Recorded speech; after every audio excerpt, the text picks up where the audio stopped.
সময়টা ২০০৪ সাল। বাংলাদেশের ক্রিকেটে তখনও পঞ্চপাণ্ডবের দেখা মেলেনি। দুর্বল দলটি জিম্বাবুয়ে, কেনিয়ার মতো দলের সঙ্গে ভালো খেললেই সমর্থকরা আনন্দে ভাসত। কালেভদ্রে ম্যাচ জিতে গেলে শহর থেকে গ্রামে আনন্দ মিছিল বের হতো।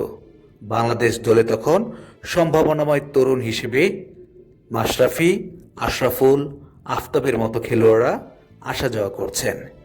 সে বছরই বাংলাদেশে খেলতে আসে ভারত।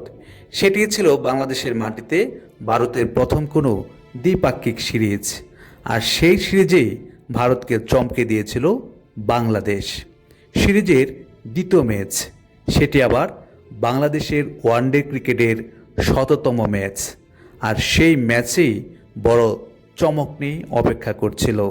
আর সেই চমকের নায়ক হলেন মাশরাফি বিন মুর্তজা, যিনি ব্যাট বলে ভারতকে কাঁপিয়ে দিয়েছিলেন। সেই ম্যাচে ৩৯ বলে ৩১ রানে অপরাজিত ছিলেন মাশরাফি, যেটি ছিল দলের পক্ষে সর্বোচ্চ রান।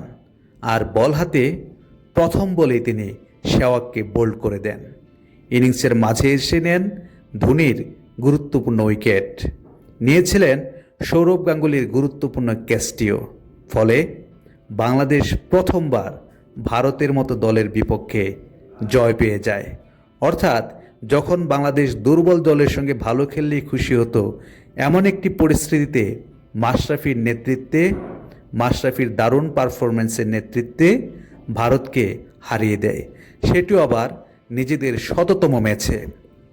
বাংলাদেশ ক্রিকেট তখনই একটি দারুণ উদ্দীপনা পেয়ে যায়।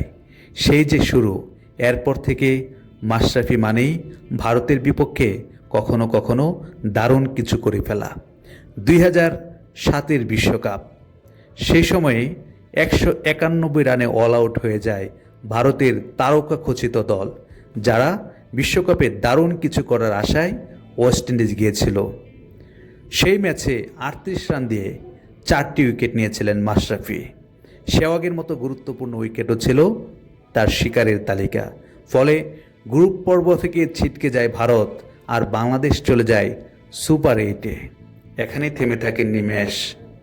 ২০১৫ সালে আবার বাংলাদেশে খেলতে আসে ভারত, আর সেখানে যেন তুরুপের তাস নিয়ে অপেক্ষা করছিলেন মাশরাফি।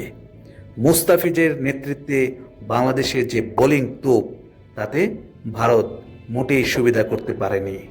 অধিনায়ক মাশরাফি দেখিয়ে দেন ভারতকে কিভাবে হারাতে হয়।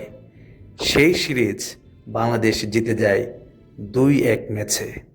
আর মাশরাফির নেতৃত্বে বাংলাদেশের ক্রিকেটের যে অগ্রযাত্রা, সেটি আরও এক ধাপ এগিয়ে যায়।